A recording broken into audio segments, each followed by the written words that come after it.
Before I begin the story, just letting you know that there is Son's response to the post in the middle of the story which explains the situation a lot, so please do watch the whole story to get the idea of what Op did was truly wrong. Ruined my perfect family after my husband caught me cheating with my boss and went to prison for assault. Now 7 years later he's out, while I'm all alone and my kids hate me. I'm a selfish person. At least that is what I say to myself repeatedly almost every night when I hear the silence in my home. My children aren't here. My ex-husband hates me with good reason. My immediate family is divided and I never stopped hating myself for what I did. My selfish act happened in 2015, I just turned 39 and I admit I took my ex-husband for granted. My ex always told me that I was beautiful on a daily basis, always wanted to have sex, always took care of me, and treated me like his equal. He never treated me like a queen or a princess, I was his partner. We'd been married for 20 years by that time. High school sweethearts, each other's one and only, and it felt right. My family loved him, my brother looked up to him, and my ex helped him through a lot of tough situations. My ex was the one people called when they were in trouble and he helped them. He was a good man. Through the years, I gave him 2 headstrong boys. At the time of this they were 18, 16, and twin princesses, 13. I gained weight and felt self-conscious and he would tell me that I was beautiful. Our arguments were always few and far in between. We talked everything out, but when we did argue, it was usually about sex or lack thereof on my behalf and the things I refused to do in bed. It wasn't as if I didn't want to do them, it's just that I wasn't in the mood and he understood. When I turned 39, my birthday party was revealing the new me. I spent all year in the gym, doing yoga and Pilates. My effort took me from being 180 to 135, and for me, it was an amazing transformation. I've always been a chubby girl, so to have a body that was tight and fit was a new experience. My ex-husband also went to the gym with me, but not as much. However, he went from 260 to 225 and was starting to shape his body. My ex-husband couldn't keep his hands off of me, but for some reason, I still wasn't in the mood. It's not like he didn't try. We went to dinners, danced, and did regular walks. He always helped around the house, and I could see in his eyes how much he loved and lusted for me. 20 years together and he still looked at me with desire. I believe any woman would desperately want that, but mentally, I just wasn't in the mood. At the time I thought I was going through early menopause since we only had sex 2, maybe 3 times a month and I was just a one and done, but he wanted more and no matter how much he tried, I just wasn't into it. He mentioned couple counseling and I refused. So now my selfishness comes into play. A new manager started working in my office a few days after my birthday. He was slightly younger and handsome, and for some reason, he took an interest in me. At first, I ignored him, then it went from ignoring to casual conversation, then he flirted and I showed him my ring. However, after 2 months of constant flirting, I flirted back, which led to me telling him about my life, and I found myself thinking about him more and more. This was an emotional affair, I know that now, but at the time, I felt high. My ex-husband suspected there was something off with me. We had a heated argument about it, one that I honestly believe started. He went to kiss me and I subconsciously made a disgusted look. It wasn't towards my ex. I was thinking about this man when he leaned in and I felt disgusted with the whole thing. At least that is what I say to myself. A week after that day, I told the new manager to meet me at a cafe so we can talk. I had every intention to tell this man to leave me alone. To tell him that I can't do this, but before I could say anything to him, he kissed me and my mind went blank. That was the beginning of our 6-month affair. During that time I have done things to this man that my ex wanted. I was more eager, more willing. I was always in the mood. I believe it was because it was something new. My ex and I did have sex during this time, but not as frequently. I began pushing him away, nitpicking on the little habits, I even belittled him. I'm ashamed of how I treated him during that time. I only realized what I was doing when my brother came to visit me and told me that my ex confided to him about how depressed he was feeling and was thinking about filing a separation, saying that he felt that I don't love him anymore and he was starting to fall out of love with me, and that snapped me out of it. So I immediately called it off, quit my job, and told myself that I was going to make my husband feel loved and wanted. I was going to fix this. I was going to be a better wife if I could. My AP showed up at my house with a box from my office. Stuff from my desk that I requested to have shipped. We spoke. He wanted to know what he did wrong and I told him that I needed to fix my marriage. I told him to leave and he wanted one last go around and I told him no and he begged, pleaded, and like a fool, I agreed. We went to the guest room and we went at it. I do not know how long we were doing it, but when he was on top of me, I felt him violently jerk back and there was a loud bang. I sat up and my ex was looking at me, my AP was on the floor and there was a large hole in the wall. I tried to say something to my ex, but his eyes were bloodshot, there were tears flowing, and his lips were trembling. I could see he was in so much pain and I felt so disgusted. I watched as my AP stood up and attempted to leave. My ex looked at him and my AP told him that if he knew what was good for him, he'll step back. So my ex attacked him. I screamed and cried, telling my ex to stop, and out of desperation, I jumped on his back, which resulted in me getting slammed to the floor. Everything got hazy for a while. Words sounded muffled, but when I came through, my ex had my AP on his side and he was on the phone. All I could do was stare at my AP's swollen face and the blood and teeth on the floor beside him. There was a loud bang on the door and I watched my ex put the phone on speaker, slowly placed it on the floor, dropped to his knees, and placed his hands on the back of his head. The door opened and the police came in, handcuffed him, and the paramedics came in moments later. I soon learned that he called 911 on himself. Everything went to shit in a handbasket. At the hospital, my father didn't utter a word to me, he just looked at me with shame. My brother was yelling at me, he looked crushed. Asking me how could I do that to my ex? My mother was consoling me, telling me that it was alright, which caused my father to yell at her. His family was furious, his sisters threatened, and his parents looked like they wanted to send me to an early grave. I approached my children and they refused to speak to me, my sons couldn't even look at me. My AP was heavily injured and needed reconstructive surgery on his face, my ex practically shattered his face. At the hospital, a woman came to my room and immediately attacked me. My brother pulled her off of me and it turned out she was my AP's wife. I didn't know he was married. He never wore a ring. Never once said anything. It made me feel even more terrible. Leading to the trial, my boys stayed with their grandparents on my husband's side and my girls refused to talk to me. My ex didn't want to see me as well. I tried to visit him at county and I was denied. My brother made sure my ex went to the correctional facility he was working at so he could keep an eye on him. When I asked my brother if he could relay a message for me, he told me to go to hell. During the trial, it was the first time in 3 months that I saw him. He looked at me with such anger, it hurt more than anything I could ever imagine. He always looked at me with love, even when we were mad at one another, he always looked at me with love, but during that trial it was hate and I needed to excuse myself so I could cry in the restroom. As the days went by I was forced to recount my affair in every detail for all to hear. When I told them how long it was, my ex looked crushed and my father stood up and walked out of the courtroom. During my ex testimony, I learned that he came home to surprise me with lunch and a weekend trip for 2 to the Catskills. He had a full romantic getaway planned, only to walk in on us and he reacted. He stated when the AP ordered him to step aside, he snapped and beat him, only to stop when he tossed me off him. He quickly called 911 and heard the recording at court. Hearing the pain in his voice, his sobs as he did what the operator told him to do. It was soul-crushing. The AP couldn't verbally testify and was heavily medicated, so they used images of what he looked like, which turned my stomach because I was responsible for all this. My ex smashed his eye socket, cheekbones, and destroyed his jaw. They stated that there were bone fragments too small to piece together. My ex was charged with a third-degree felony and sentenced to 7 years, which caused my sons to shout in protest and my daughters and his family to let out a wail that haunts me to this day. That first 3 months was torturous. I was sued by my APSTB ex-wife for alienation of affection. My ex filed for divorce. My eldest moved out, my other son stayed in his room, and my twins were rebelling hard. My former sister-in-laws attacked me in the middle of Price Chopper.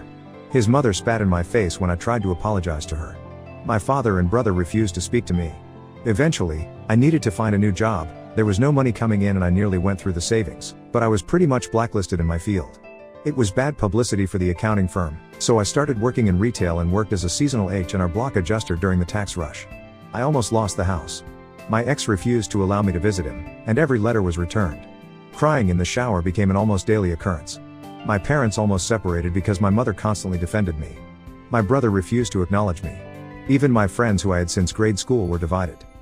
Soon I began to have thoughts of ending things, of picking up my belongings and disappearing. The guilt was so heavy. Eventually, I saw a therapist and she scolded me. Told me that I just got comfortable with my ex. I didn't see him as a husband. I saw him as a friend with benefits and I treated him as much. She's right. I did. I got too comfortable with him. I saw him as a companion.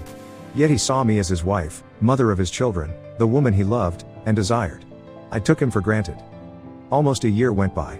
A year of silence from my children. When I cooked dinner they would collect their food and go to their rooms, refusing to even look at me. I did have a few meltdowns begging them to say something to me, but nothing. My brother got married and I wasn't invited, my kids were. I continued to try to visit my ex in hopes that he placed me on the visitor list, but I was always denied. My letters were still being returned. It made me severely depressed and I knew I deserved it. Then one day out of the blue, my brother showed up. I was shocked to see him and happy. This was the first time since the trial he came to my house and he just came to scold me. Told me that my ex was in the infirmary after getting stabbed. An inmate tried to sexually assault him in his cell, resulting in my ex getting stabbed in his stomach and the inmate getting his spine broken. My brother screamed at me, "You did this," before going back to his truck. I cried for days after that. Because he was right. I did this. I tried to visit him at the infirmary and I was still denied. For 4 additional years, I tried to talk to him and still wrote letters, but they were returned. Thankfully, our children visited their father, a lot. That is how I learned he was placed in protective custody by my brother since his attack. Through the years, my eldest went to the same college my ex attended, and even took the same major. He only calls his siblings, he never wanted to talk to me. He never comes to the house for the holidays, only to his grandparents. My other son followed suit, by going to the same college and refusing to call me as well. My twins were hard on me, but they visited their father weekly, which bettered their mood, and whenever they get overly rebellious, they had their uncle put them in their place, but my brother and I still hardly spoke. I tried to visit his wife when they had their first child, but I was asked to leave. My mother kept me in the loop on what was happening in their lives. My father still refused to acknowledge me. Then at the beginning of May this year, my kids were happy and my sons came home. I didn't know why and I didn't care, they were home. For 4 months my children were around and I did everything I could to show them how sorry I was.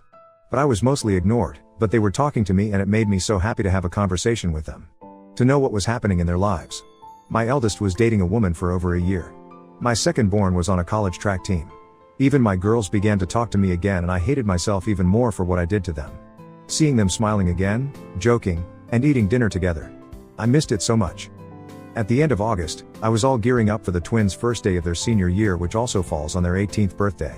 I expressed my excitement over their birthday party, told them what I was planning to do, and without hesitation, my girls asked me if we can do it on a different day. It confused me because I thought we were starting to get better. When I asked why, one of them said, "Because Dad is throwing us a party and I don't want you near him." That comment shocked me. I asked when their father was released and they said he got out at the end of April for good behavior. I cried because he was out and it broke me a bit more. They were around more because he was out. They were happier and cheerful because they had their father back in their lives. It wasn't because we were starting to heal. They had him back. I asked where he was staying and they told me that he was staying with my brother. I tried calling, I needed to talk to him, but he refused. I tried going over holding all of the letters that were returned through the years and I saw him briefly, through the door crack. I shout out his name and I was asked to leave by my brother. I handed him the letters and left. When I got to the driveway I heard his voice.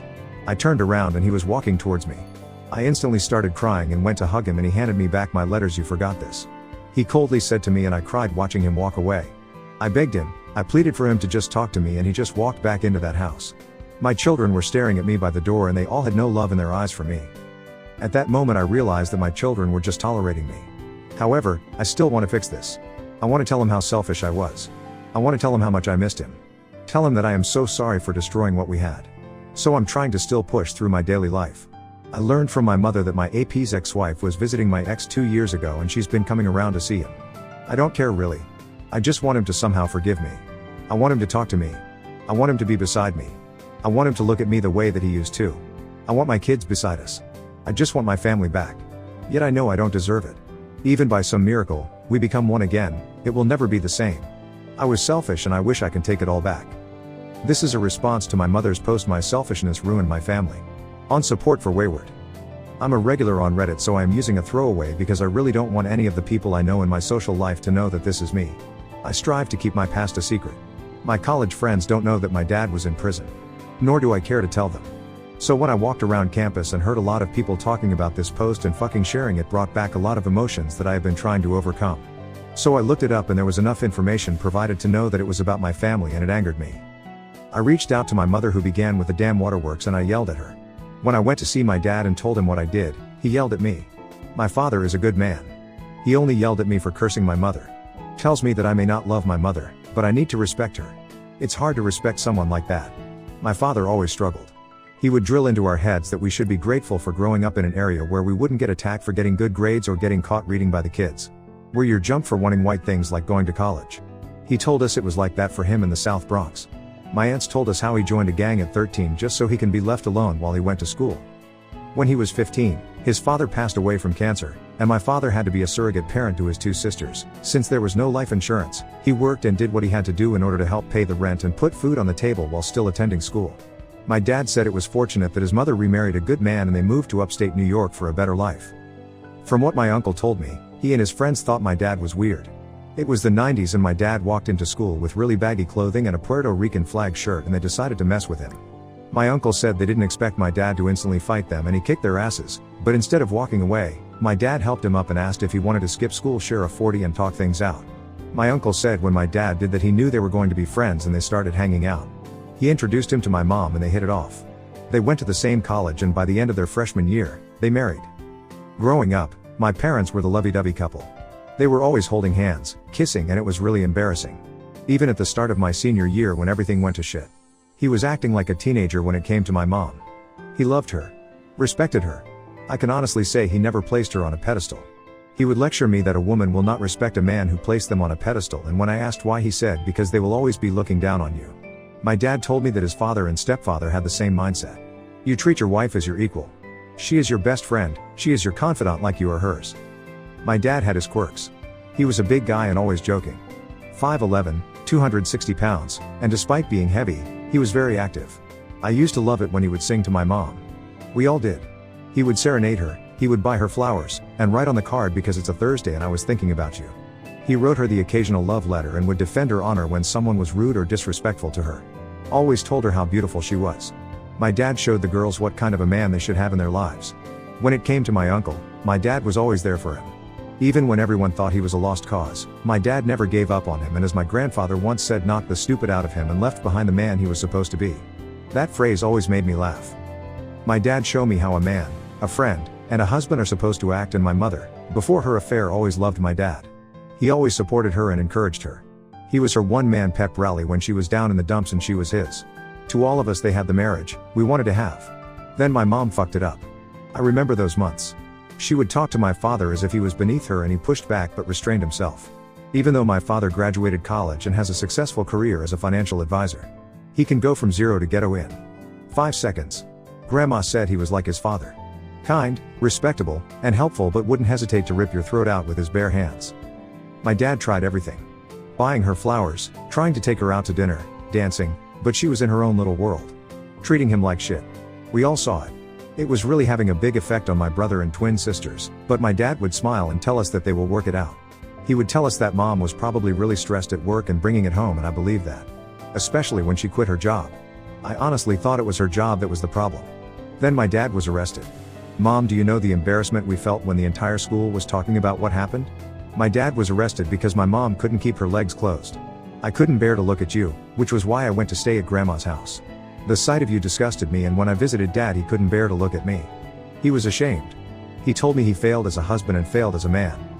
I told him he didn't, but he said he did, because a man would have thought about the consequences of his actions before doing something so fucking stupid, and he failed as a husband because his wife fucked another man. I told him to please look at me, and he wouldn't. Then you had the audacity to ask us for forgiveness, and for the first time in my life I wanted to physically hurt you. We all were hurting and you wanted forgiveness. When I sat in that trial, listening to that 911 call was the worst 25 minutes of my life. 25 minutes listening to my father, who would have killed and died for you, crying. Asking the operator for help. Telling that woman that he think he just killed someone. Listening to that woman talking him down while hearing him say over and over, the love of my life cheated on me, hurt us more than anything. I know you tried to act as a character witness for Dad. We all told you not to do it, and you did it anyway. Why? Did you want to show us that you still loved him? Tell the court that he's a good man? Because in my opinion, that cross-examination where you told everyone how long you were with that son of a bitch was why we lost him.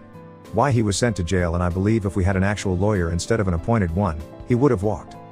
I had anger issues because of that. My brother became a closet alcoholic. One of the twins was suicidal and you didn't notice. All you wanted was to try and fix things with Dad, leaving me to keep my siblings afloat. I hated you. In some way, I still do. When I went to college, I wanted nothing to do with you. Like my father, I had to be a surrogate parent to my siblings. I was working a full-time job, going to college, and sending you money to help pay for the bills. I don't know why you made it look like you were doing it on your own.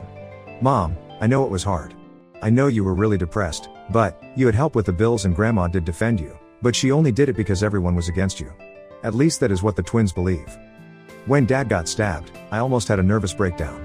I just saw him that day. I was poking fun at how muscular he got, and we had a good laugh on what Dad called the prison body plan. He made it sound like a fun commercial. I was halfway back to school when I got the phone call.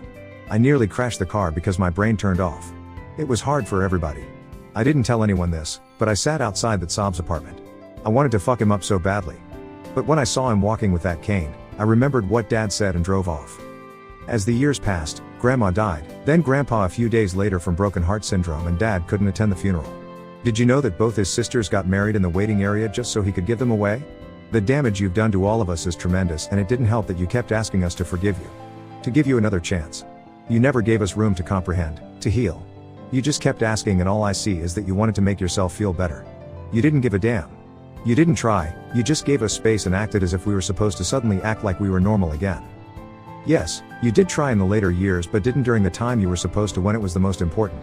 When Dad got out, he told us to start talking to you. Told us that you're a good mother to us and therefore we should show you some respect. So we did and it made you happy. For a while, I remembered what it was like not to hate you. Dad was having issues trying to find work at first, but one of his old clients hired him. I didn't expect the twins to throw that bomb at you. Dad did not want you to know he was out. So when you appeared it really bothered him. He threw up after he spoke to you. He said the very sight of you sickened him. As for your statement in your post about that ex-wife coming to see Dad. She's been coming to see Dad weekly for over 3 years, and they've been spending time together since he got out.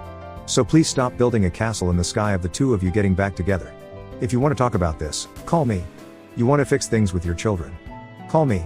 What you did last week posting what is arguably the worst moment in our lives is pure selfishness as your title suggested. I told Dad about this and he doesn't care. He said you're just the mother of his children, nothing else.